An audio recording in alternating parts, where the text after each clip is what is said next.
여러분 안녕하십니까? 광주 MBC 뉴스투데이 시작합니다. 먼저 오늘의 주요 뉴스입니다. 광주 지역 코로나19 확산세가 무서운 속도로 번지고 있습니다. 코로나 확진자가 처음 발생한 이후 가장 많은 확진자가 쏟아지면서 시민들의 불안감이 커지고 있습니다. 광주시는 코로나 확산세를 진정시키기 위해 사회적 거리두기 3단계 버금가는 행정명령을 발동했습니다. 코로나 확산에다 의료계 파업까지 겹치면서 대학 병원 등에서 병상 부족과 진료 차질이 우려되고 있습니다. 태풍 바비가 물러나고 난 뒤 남도의 들녘과 해안에는 응급 복구가 필요한 생채기가 남았습니다. 광주에서 코로나19 확진자가 무섭게 증가하고 있습니다. 이 코로나 확진자가 처음 발생한 이후 광주의 확진자 규모가 최고치를 기록했는데요. 시내버스 기사와 경찰관까지 확진 판정을 받으면서 지역사회가 충격에 빠졌습니다. 김철원 기자입니다. 집단 감염이 발생한 광주 각화동 성림 침례교회가 폐쇄됐습니다. 이곳에서만 하루 동안 30명의 확진자가 쏟아졌기 때문입니다. 광복절 광화문 집회에 다녀온 284번째 확진자의 동선을 확인하는 과정에서 교회에 들렀던 사실이 드러나 교인들을 검사해봤더니 무더기로 확진자가 쏟아진 겁니다. 2월 3일 광주 첫 확진자가 발생한 이후 최대 규모입니다. 이들뿐만이 아닙니다. 청소 용역업체 직원 4명과 동광주 탁구장 회원 10명도 확진됐습니다. 그제 하루 확진된 광주 시민만 39명, 어제는 17명인데 광주에서 하루 동안 22명이 쏟아졌던 7월 1일 금양 오피스텔 관련 확진자에 비하면 2배 가까운 폭증입니다. 광주 동부경찰서 경찰관과 중고등학교 교사들, 시내버스 기사가 잇따라 확진되면서 시설 폐쇄가 잇따랐습니다. 한때는 코로나 청정 지역으로까지 불리며 대구에 병상을 제공할 정도였던 광주가 이제는 코로나 방역의 최전선이 되고 말았습니다. MBC 뉴스 김철원입니다. 광주시는 지금의 상황이 공동체 안전의 최대 위기라고 판단을 하고 강력한 집합 금지 명령을 내렸습니다. 모든 종교시설의 모임이 금지되고 실내 체육시설도 이용할 수 없게 됐습니다. 사회적 거리두기 2단계가 유지되긴 하지만 사실상 3단계에 준하는 조치입니다. 이재원 기자입니다. 집단 감염이 확산되면서 고강도 방역 대책이 광주 전역에서 시행됩니다. 이에 따라 모든 종교시설에서 집합이 금지되고 소모임 활동도 중단됩니다. 종교활동은 당분간 온라인으로만 가능합니다. 방역당국에 적극 협력하여 우리의 눈앞에 펼쳐있는 코로나19 제2 팬데믹 상황을 극복하기 위해 온 힘을 다할 것입니다. 집단 체육 활동도 금지되면서 실내 체육시설을 이용할 수 없게 됐습니다. 집단 감염 위험이 높은 다중이용시설은 집합 금지 대상으로 추가됐습니다. 놀이공원과 공연장 등이 여기에 포함되고 어린이집과 공공시설, 경로당도 당분간 운영이 중단됩니다. 이미 집합 제한 조치가 내려진 300인 미만의 학원과 키즈 카페, 견본 주택은 10인 이상 집합 금지로 조치가 강화됐습니다. 그리고 카페와 일반 주점, 기업체의 구내 식당 등에서도 50인 이상 모일 수 없게 됐고 마스크 착용과 출입명부 작성이 의무화됐습니다. 강화된 방역 대책에 맞춰 고등학교 3학년을 제외한 모든 학교의 원격 수업은 다음 달 11일까지 연장됩니다. 사실상 사회적 거리두기 3단계에 준하는 대책으로 시민들은 실내외 어디에서든 마스크를 착용해야 합니다. 행정명령은 지역사회 감염 확산을 차단하기 위한 불가피한 조치입니다. 시민 여러분들의 적극적인 참여가 절실한 상황입니다. 방역당국은 행정명령을 위반할 경우 바로 고발 조치하고 확진자 발생에 따른 치료비와 방역비에 대한 손해배상도 청구할 예정입니다. 또 앞으로 2, 3일 동안 지역 감염 확산 추이를 주시하면서 상황이 악화될 경우 바로 3단계로 격상을 검토하기로 했습니다. MBC 뉴스 이재원입니다. 밤사이 강한 비는 잦아들면서 호우특보는 모두 해제된 상태입니다. 그렇다 하더라도 남서쪽에 위치한 기압골의 영향으로 덥고 습한 공기가 강하게 유입되면서 오늘 남해안을 중심으로 강한 비가 예상됩니다. 내일 밤까지도 남해안 지역에는 30에서 80mm가량의 비가 예상되는데요. 강한 비가 쏟아질 수 있어서 주의하셔야겠습니다. 그 밖에 전남 내륙을 중심으로도 오늘 점심 무렵까지 5에서 40mm가량의 비가 내릴 가능성이 있습니다. 여기에 대기도 매우 불안정한 상태라서 소나기도 지납니다. 전남 동부 내륙을 중심으로 오늘과 내일 오후 모두 20에서 60mm가량의 소나기가 지나겠습니다. 이 소나기가 내리면서 돌풍과 함께 천둥, 번개가 동반되면서 요란스러운 비가 내리겠습니다. 비는 내리지만 더위도 계속됩니다. 남해안 일부 지역을 제외한 광주와 전남 모든 지역에서 폭염주의보가 발효 중인 가운데 열대야가 나타나는 곳도 있겠습니다. 광주의 현재 기온 26도 안팎 보이고 있고요. 한낮 기온 31도로 어제와 비슷하겠습니다. 날씨 정보였습니다. 광화문 집회에 다녀온 확진자가 교회 예배에 3차례나 참석하고도 이 사실을 방역당국에 숨겼습니다. 결국 이 교회에선 31명의 집단 확진자가 나왔는데요. 이들은 확진 판정을 받고 격리될 때까지 일주일가량 일상생활을 해온 것으로 알려져 추가 확산이 우려됩니다. 우종훈 기자입니다. 광주 성림 침례교회 관련 확진자들을 태운 버스가 교회 앞에 모여 있습니다. 코로나 생활치료센터로 가는 성림교회 교인들입니다.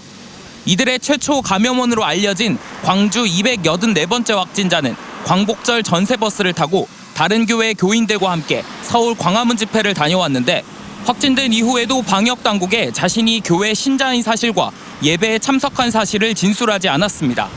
이 여성이 3차례 대면 예배에 참석한 사실을 GPS로 확인한 방역당국이 부랴부랴 전체 교인들에 대한 검사에 나섰고 그 결과 31명의 교인들이 확진됐습니다. 첫 확진자가 발생한 후에 접촉자 조사 중 30명이 추가로 확진되어 현재까지 총 누적 확진자가 31명입니다. 31명의 확진자 중 27명이 성가대원인 것으로 알려졌는데 문제는 감염고리가 아직도 명쾌하게 밝혀지지 않았다는 겁니다. 광주시는 284번째 확진자의 예배 참석에 따른 확산으로 보고 있지만 이들 교인들이 단체로 광화문 집회에 참석했을 가능성도 배제하지 않고 있습니다. 교회 CCTV를 확인하려 했지만 지난 집중호우 때 고장나 이마저도 여의치 않은 상황. 정확한 감염고리를 밝히기 위해 방역당국은 아까운 인력과 시간을 이들 확진자들의 GPS를 일일이 확인하는 데 쓰고 있습니다. 광화문을 갔거나 식사 또는 합창으로 인해서 성가를 부름으로 인해서 접촉된 게 아닌가. 이 두 가지는 오늘 GPS 결과가 나온다면 밝혀질 거라고 생각합니다. 284번째 확진자는 광복절 집회에 다녀온 이후 확진될 때까지 9일 동안 지역사회를 돌아다녔습니다. 그리고 교회에서 확진된 31명도 짧게는 5일에서 8일까지 활동을 한 터여서 이들을 통한 N차 감염 우려가 큽니다. MBC 뉴스 우종훈입니다. 방역당국이 지금의 코로나19 확산을 심각하게 보는 가장 큰 이유는 깜깜이 감염자가 늘고 있다는 겁니다. 언제 어디서 걸렸는지 모르는 감염자들이 조용한 전파의 진원지가 되고 있습니다. 이다현 기자입니다. 광주 동구청에 설치된 선별진료소. 광주 금남지구대 소속 경찰관들이 검체 검사를 받기 위해 기다리고 있습니다. 직원 가운데 한 명이 동광주 탁구클럽에서 광주 288번째 확진자와 접촉한 사실이 드러났기 때문입니다. 아직 결과 나와봐야 알죠. 아니 그것은 오늘 초비상이라 오늘 확진자가 드러나왔으면 초비상 아니에요. 문제는 288번째 확진자가 감염 경로를 알 수 없는 이른바 깜깜이 환자라는 점입니다. 깜깜이 감염으로 분류됐던 288번 확진자가 이용한 탁구클럽입니다. 이 탁구클럽에서 10여 명의 확진자가 발생하는 등 집단 감염이 발생했습니다. 깜깜이 감염은 이뿐만이 아닙니다. 신규 확진자 가운데 청소 용역업체 확진자 4명도 깜깜이 환자로 분류된 286번째 확진자에게서 감염된 것으로 역학조사에서 드러났습니다. 상황이 이렇다 보니 시민들의 불안감도 커지고 있습니다. 자신이 언제 어디서 감염됐는지 모른 채 거리를 활보하는 확진자를 얼마든지 만날 수 있기 때문입니다. 엄청 불안하지. 그것이 뭐 찾을 수도 없는 거고. 깜깜이는 장이라 빵 사갖고 가네. 안 나오려고 밖에. 실제로 광주에서 첫 확진자가 발생한 2월 이후로 깜깜이 확진자는 19명이 발생했는데 이 중 80%가량이 이번 달에 발생했습니다. 최근 확진자가 동시다발적으로 급증하고 있는 상황에서 무증상자 비율도 늘다 보니 확진자조차도 감염 여부를 알 수 없는 데다 이곳저곳을 돌아다니며 밀접 접촉자를 양산하고 있기 때문인 것으로 분석되고 있습니다. 광주시는 깜깜이 확진자가 발생할 경우 그로 인한 피해를 최소화하기 위해 고위험 시설 방문 여부 등 동선을 파악하는 데 주력하고 있습니다. MBC 뉴스 이다현입니다. 코로나19 확진자가 이렇게 빠르게 늘고 있는데 병상은 얼마나 남아있는지 걱정입니다. 진단검사와 확진자 치료에도 손이 부족한 상황에서 의사들의 파업까지 겹쳤습니다. 남궁욱 기자입니다. 구급차에서 내린 코로나 확진자들이 대형 버스로 옮겨 탑니다. 버스에 탄 확진자들은 천안 생활치료센터와 강진의료원 등으로 이동해 입원 치료를 받을 예정입니다. 광주 지역의 코로나 확진자 급증으로 병상이 빠르게 차고 있습니다. 광주에 확진자가 갈 수 있는 광주와 전남 등 호남권역의 병상 수는 170여 병상인데 27일 오후 6시를 기준으로 70% 가까이 찼습니다. 다행히 중증 환자가 적어서 국가 격리병상엔 다소 여유가 있지만 방역당국은 무증상이나 경증 환자 등의 추가 확진에 대비해 나주와 여수 등의 생활치료센터를 확보하고 있습니다. 생활치료센터를 한 100여 병상 이상 확보를 함으로써 중증, 아까 오늘 발생된 환자들도 대부분 무증상이거나 증상이 가벼운 분들이 많기 때문에 생활치료센터에 우선 배정하는 방안으로 의료 인력도 부족한 실정입니다. 확진자는 빠르게 늘어나고 있는데 의료 인력은 그만큼 보충되지 못하고 있습니다. 특히 치료와 검체 채취 업무 등을 하던 전공의마저 파업에 들어가면서 현장의 일손 부족은 더욱 심해지고 있습니다. 질병관리본부에서 의사 7명, 간호사 30명을 이미 보내주셨고요. 추가로 비골 전남대병원이 의료 인력이 좀 더 많이 부족해서 추가 10명 신청해 놓은 상태고 광주시는 간호사 등 의료 인력을 추가로 채용할 예정이지만 확진자가 계속 늘어나고 전공의마저 돌아오지 않는다면 제때 치료받지 못하는 확진자가 나올까 우려됩니다. MBC 뉴스 남궁욱입니다.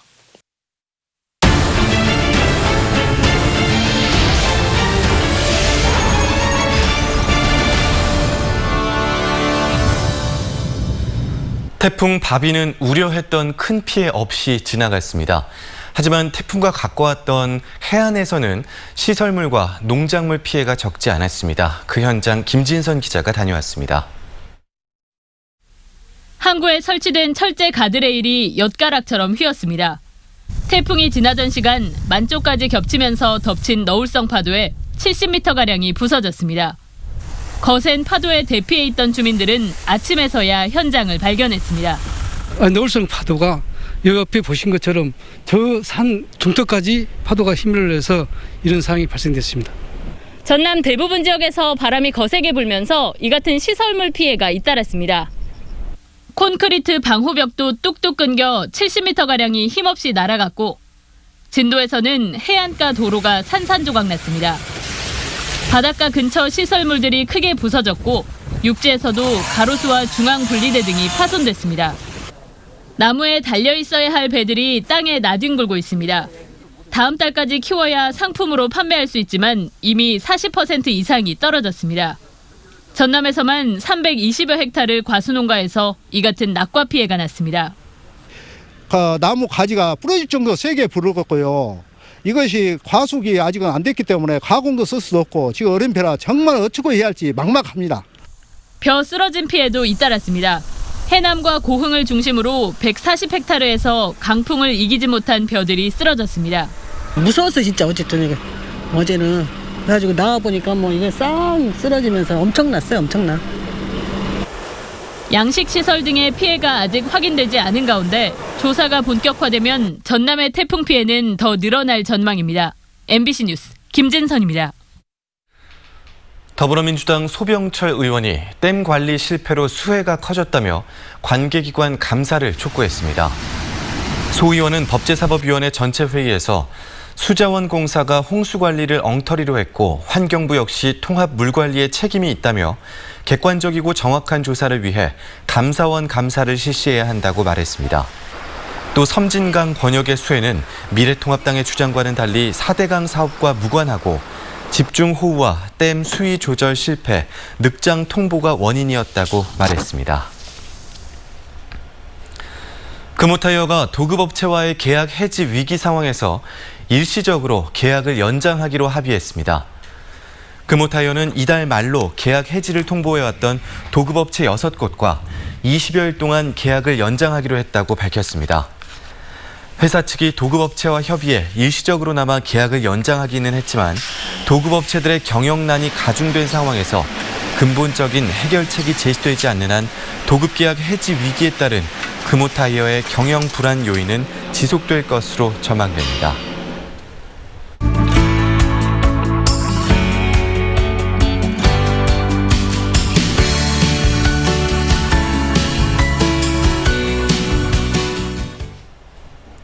핸드폰 애플리케이션으로 음식을 주문하려면 최소 금액 이상을 배달시키고 배달 비용도 따로 지불해야 합니다.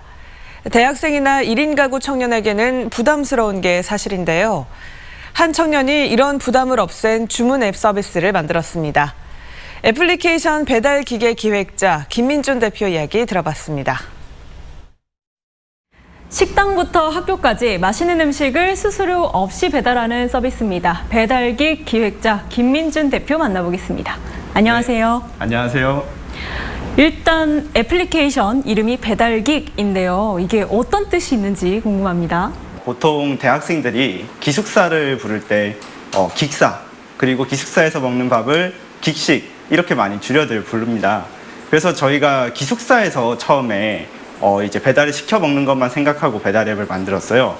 정말 기숙사에서 시켜 먹을 때 진짜 최고의 배달 앱, 진짜 끝내주는 배달 앱이 있다. 이런 의미로 저희가 배달기기라는 이름을 붙인 거고, 이제 붙이고 나서 보니까 이제 영단어 GEK가 또 개자, 공대생 이런 의미가 있어서 저희가 그것까지 조금 이제 가져와가지고 브랜딩을 하게 됐다. 이렇게 보시면 될 것 같습니다. 이게 휴대폰 애플리케이션이잖아요. 어떤 식으로 좀 구현이 되는지 설명을 좀 해주세요. 간단하게 얘기해서 배달기는 이제 기숙사에나 아니면 캠퍼스에 이제 강의동 미리 정해진 장소에서 내가 예약을 해놓고 점심밥이나 저녁밥처럼 이제 항상 내가 먹는 음식들 있잖아요. 그런 것들 주문하는 서비스라고 생각을 하면 될 것 같아요. 저희가 예약 주문을 통해서 이제 주문을 홀드를 시켜 놓습니다. 바로 넘기는 게 아니라 홀드를 해놨다가 5시 정도 이제 지금 만들어서 넘어가면 제일 맛있겠다 싶은 타이밍에 저희가 단체 형식으로 주문을 막 밀어 넣어요. 그럼 가게에서 이걸 미친 듯이 만들겠죠? 그럼 이게 딱 만들어지는 타이밍에 저희 기사가 딱 가가지고 루트를 이제 돕니다. 업체 한 곳, 두 곳, 세 곳 정도를 들려가지고 저희 이제 기숙사로 음식을 배달해 주는 거죠. 이렇게 하면 배달 단가가 거의 50분의 1 가까이 낮아지기 때문에 그냥 배달비라는 것 자체를 거의 무시해도 되거든요. 이걸 통해서 저희가 배달비 없는, 그리고 1인분도 최소 주문 금액 없이 가능한 이런 서비스를 만들 수가 있었습니다. 이런 앱이 광주 내 대학교에서만 이용할 수 있는 건가요? 그렇지는 않고요. 작년에는 저희가 카이스트 서비스를 운영을 했었고, 그리고 올해는 이제 서울대학교에도 오픈을 해서 아마 올해 연말 정도가 되면 거의 이제 서울 지역에 있는 거의 10개 대학교, 한 절반 이상의 대학교에서 쓸 수 있을 것이고, 광주 지역에서는 아마 거의 모든 대학교에서 쓸 수 있지 않나 이렇게 생각하고 있습니다. 근데 이미 다른 어떤 음식을 배달하는 앱, 굉장히 유명한 것들이 좀 많이 있잖아요. 그렇죠. 왜 이런 애플리케이션을 만드셨는지 궁금합니다. 사람이 행복하기 위해서 제일 중요한 첫 번째 조건이 내가 먹고 싶은 거를 항상 먹을 수 있어야 된다. 잘 먹어야죠. 잘 먹어야 된다. 이게 첫 번째라고 생각을 해요. 근데 제가 과학고 시절부터 해가지고 거의 6년 동안 내리 기숙사 생활을 했어요.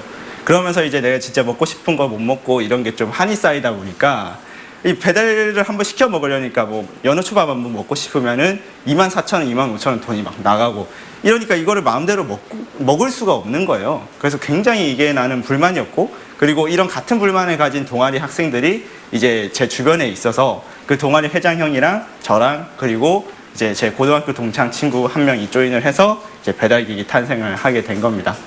지금 몇 년째 서비스를 하고 있는 거죠?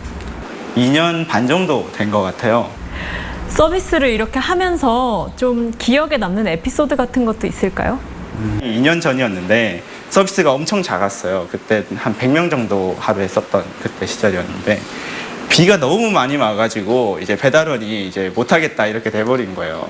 근데 그때 이제 제가 차를 끌고 가가지고 직접 배달을 하면서 비를 맞고 사장님들 다 만나가지고 안녕하세요 이러고 이제 받아가지고 싣고 이렇게 돌아다녔던 기억이 제일 남고요.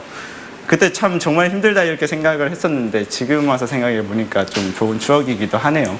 이 배달킥, 그게 어쨌든 신생 기업, 그리고 신생 앱이잖아요. 앞으로의 각오에 대해서 이야기를 좀 해주세요. 전국의 모든 기숙사에서 내가 원하는 음식을 원하는 때에 먹을 수 있도록 최대한 노력하는 배달기기 되도록 하겠습니다. 네, 말씀 잘 들었습니다. 고맙습니다. 코로나19 상황이 심각해지면서 2학기 일정 기간 동안 비대면 수업을 채택하는 대학이 늘고 있습니다. 조선대학교는 다음 달 28일까지 모든 교과목을 비대면으로 진행하기로 하고 온라인 콘텐츠 자체 제작 등 비대면 수업 진행 방식의 기준을 교원들에게 제시했습니다. 광주대학교도 다음 달 14일까지 모든 과목의 수업을 비대면으로 진행하기로 했고 전남대와 호남대도 2학기 개강과 함께 비대면 수업을 실시하기로 했습니다. 어제 오후 5시 10분쯤 광주 광산구 오룡동의 한 도로에서 지름 5m, 깊이 1.5m 크기의 땅 꺼짐 현상이 발생했습니다. 이 사고 시각에 도로를 지나던 덤프트럭의 바퀴가 빠졌습니다. 이 사고로 다친 사람은 없었으며 광산구는 최근 내린 폭우로 지반이 약해져 땅 꺼짐 현상이 발생한 것으로 보고 긴급 복구 작업을 벌였습니다.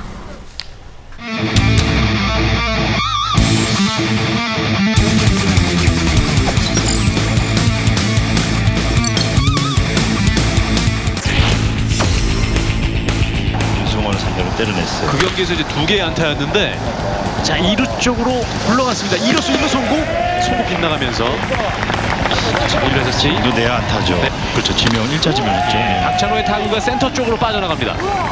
자 연속 안타 기아 타이거즈의 반격. 주자는 무사 2루와 1루가 됐습니다. 이거를 사인을 주면 투수로서는 확실히 주구를 때렸습니다. 2루 세프로 빠져나갑니다. 3루 주자 그리고 2루 주자까지 홈으로 불러드립니다. 이흥년 포수죠. 네. 이흥년 포수죠. 네. 센터 쪽 빠져나가는 안타입니다. 또 이닝도 7이닝. 잘 맞았어요. 자, 우익수 앞에 떨어지는 안타. 대타 황대인의 안타로 주자 1루 주자는 3루까지. 나다웃 상황. 이렇게 3루 주자가 홈을 밟으면서 한 점 따라 붙습니다. 최정 선수에게 좀 정신타는 좀 아쉬운데 센터 쪽에 안타입니다. 2루 주자 황대인이 홈까지 들어오지 못했습니다. 박찬호의 안타. 자책점이 있었고 2.12의 평균 자책점 기록하고 있습니다. 왼쪽으로 뜬 타구는 이거 잘 맞았어요. 담장 직접 때렸습니다. 자 2루 주자가 홈까지 들어왔고요. 이내는 적시 돌아나오는데 3루수 직선. 이게 빠져나가지 않았습니다. 경기 끝났습니다. 10대4 SK 와이번스의 승리. 덥고 습한 공기가 강하게 유입되면서 남해안을 중심으로 강한 비가 내릴 가능성이 있습니다. 내일 밤까지도 남해안은 30에서 80mm가량의 비가 내리겠는데요.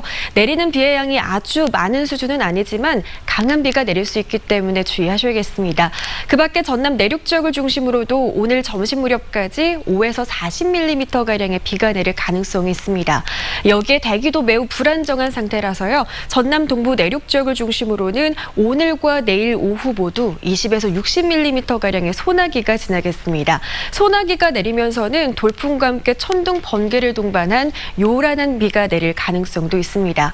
비가 내리지만 더위는 계속됩니다. 지난 밤사이 광주를 비롯한 전남 내륙 곳곳에서 열대야가 나타났고요. 남해안 일부 지역을 제외한 광주와 전남 모든 지역에서 폭염주의보가 발효 중인 상태입니다. 당분간은 이렇게 폭염과 열대야가 지속되겠습니다. 건강 잘 챙기셔야겠습니다.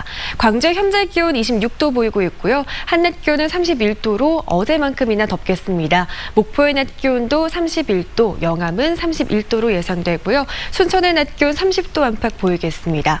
바다의 물결은 최고 2m에서 2.5m로 일겠습니다. 당분간 비 소식이 잦겠습니다. 다음 주 중반까지도 비가 이어질 전망입니다. 날씨 정보였습니다. 이상으로 광주 MBC 뉴스투데이를 마칩니다. 함께해 주신 여러분 고맙습니다.